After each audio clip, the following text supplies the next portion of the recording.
warahmatullahi wabarakatuh. Perkenalkan, nama saya Ridho Herza Adiansyah, NPM 201407140. Saya dari kelas B, Teknik Pertanian, Fakultas Pertanian, Universitas Lampung, angkatan 2020. Di sini saya akan menjelaskan sebuah materi dari mata kuliah Motor Bakar dan Traktor Pertanian, yaitu materi tentang sistem kelistrikan pada kendaraan. Berikut ini ulasannya.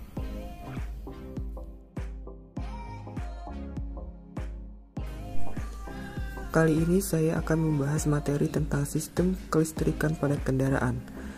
Adapun bahasan yang akan saya sampaikan yaitu pengertian sistem kelistrikan pada kendaraan, cara kerja sistem kelistrikan pada kendaraan, bagian-bagian sistem kelistrikan pada kendaraan, fungsi masing-masing komponen, contoh kasus, dan contoh kerusakan beserta cara penanganannya. Yang pertama, pengertian sistem kelistrikan pada kendaraan. Kelistrikan dapat diartikan sebagai gejala alam yang timbul dari polaritas dua garis, yakni proton yang bermuatan positif dan elektron yang bermuatan negatif. Jadi dapat disimpulkan bahwa sistem kelistrikan pada kendaraan adalah rangkaian energi listrik yang disusun untuk menjalankan sebuah fungsi tertentu pada sebuah kendaraan. Sekarang saatnya membahas bagaimana sebenarnya cara kerja dari sistem kelistrikan pada kendaraan itu sendiri. Berikut ulasannya. Caranya yaitu dengan mengoperasikan saklar utama sistem penerangan. Pada saat saklar utama sebelah kanan kita putar satu kali, maka lampu kota harus hidup. Dan bila kita putar dua kali, maka lampu kota dan lampu kepala harus hidup. Pada saat lampu kota masih hidup, maka lampu-lampu yang lain harus hidup, antara lain lampu pada meter kombinasi, lampu plat nomor, lampu kota belakang.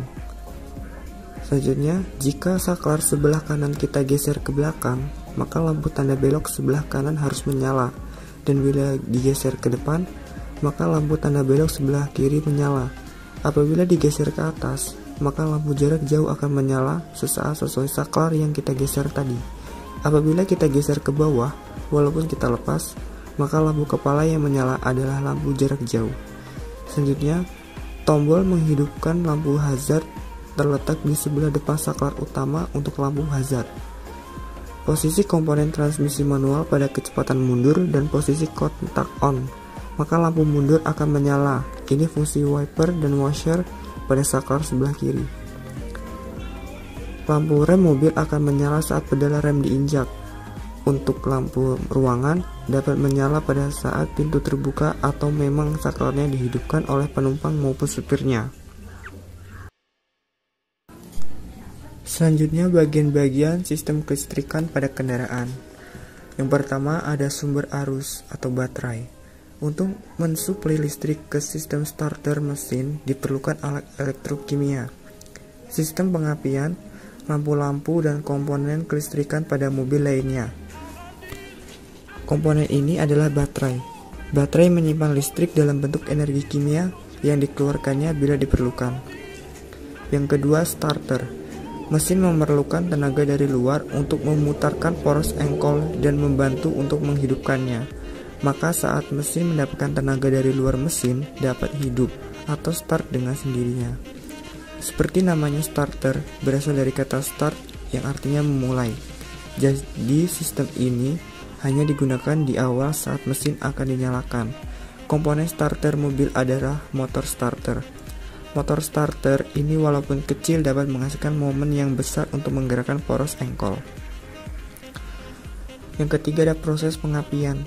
Pada pelajaran fisika dibahas perubahan energi dari panas menjadi gerak. Begitulah konsep mesin mobil dapat hidup karena adanya panas akibat pembakaran campuran udara dan bahan bakar di silinder, kemudian akibat pembakaran tersebut dirubah menjadi gerak oleh piston dan komponen lainnya. Agar proses pembakaran tersebut dapat sukses atau berhasil, maka disinilah peran dari sistem pengapian. Yang keempat, sistem pengisian. Di atas sudah dijelaskan bahwa energi baterai akan dikeluarkan terus-menerus dan perlu adanya sistem untuk mengisi ulang daya atau energi baterai tersebut. Untuk mengisi kembali baterai, maka sistem pengisian akan memproduksi listrik dan mensuplai kelistrikan pada saat mesin dihidupkan ke komponen yang memerlukannya. Selanjutnya, fungsi komponen sistem kelistrikan pada kendaraan. Komponen pertama yaitu komponen penyuplai arus. Kelompok komponen ini berfungsi cukup penting, yakni menyediakan arus listrik yang akan digunakan untuk menghidupkan berbagai sistem elektrikal. Komponen yang masuk ke dalam kelompok penyuplai arus adalah baterai dan alternator. Baterai mobil umumnya akan menyuplai listrik dengan tegangan 12 volt, sementara alternator bisa menghasilkan listrik hingga 14 volt. Pada truk atau bus, mungkin kita akan melihat lebih dari satu baterai. Memang sistem elektrik pada kendaraan besar umumnya bekerja pada tegangan 24 volt, sehingga perlu 2 buah baterai seri. Yang kedua ada input. Untuk input sendiri, fungsinya sebagai komponen untuk mendeteksi kapan sebuah sistem akan aktif. Komponen input contohnya saklar dan sensor. Pada sistem penerangan misalnya, ada banyak lampu yang diaktifkan melalui sebuah switch atau saklar. Saat kita mengaktifkan saklar, maka lampu akan menyala. Itulah fungsi saklar, sebagai input untuk mendeteksi kapan pengguna menekan tombol saklar. Sementara untuk input sensor, ada pada mobil yang mengusung sistem computerized. Fungsinya sama seperti saklar untuk mendeteksi suatu keadaan, namun bukan input dari manusia melainkan input dari suatu keadaan. Biasanya jika ada komponen sensor, maka ada komponen kontrol sebagai prosesor. Yang ketiga, sistem kontrol. Sistem kontrol hanya terdapat pada mobil yang mengusung sistem computerized analytic. Mobil-mobil ini menggunakan rangkaian prosesor komputer untuk mengaktifkan kinerja mesin dan bodi mobil. Sistem pengontrol ini bekerja lebih canggih, karena sistem ini mampu mengaktifkan sebuah sistem pada mobil tanpa memerlukan input dari pengguna. Contohnya, pada sistem anti-crash, saat sensor mendeteksi jarak kendaraan yang terlalu dekat, maka sistem rem akan aktif walaupun pengemudi tidak menekan pedal rem.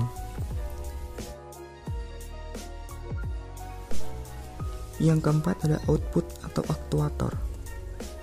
Ada input, ada juga output. Jika input fungsinya untuk mendeteksi, maka komponen output berfungsi sebagai aktivasi sistem elektrikal. Contoh aktuator bisa Anda temukan pada lampu-lampu dan komponen mesin. Yang kelima ada wiring harness. Komponen terakhir yang tak kalah penting adalah rangkaian kabel atau wiring harness.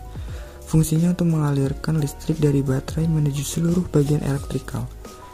Meski terlihat seperti kabel biasa, namun apabila terjadi kerusakan pada salah satu kabel, maka Anda perlu mengganti satu rangkaian wiring. Hal ini karena baik resistansi kabel, panjang kabel, dan kondisi soket sudah disesuaikan. Ada banyak rangkaian wiring pada mobil, contohnya wiring mesin. Pada wiring mesin, semua kabel akan terintegrasi menjadi satu rangkaian, sehingga ketika terjadi masalah, wiring akan lebih mudah untuk terdeteksi letak masalahnya.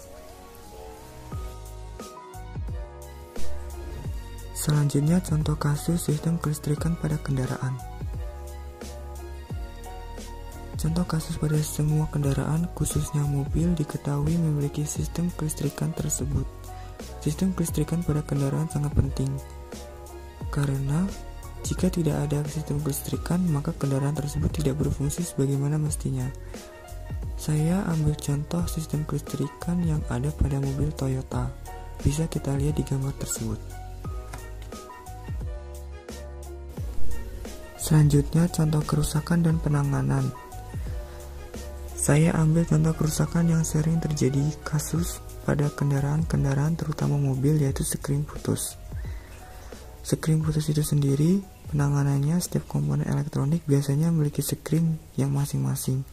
Sekring berguna untuk mencegah kerusakan pada komponen elektronik ketika dia berlebih dengan cara memutus dirinya, sehingga aliran listrik pun juga terputus. Sekring yang sudah putus itu harus diganti dengan yang baru yang spesifikasinya identik.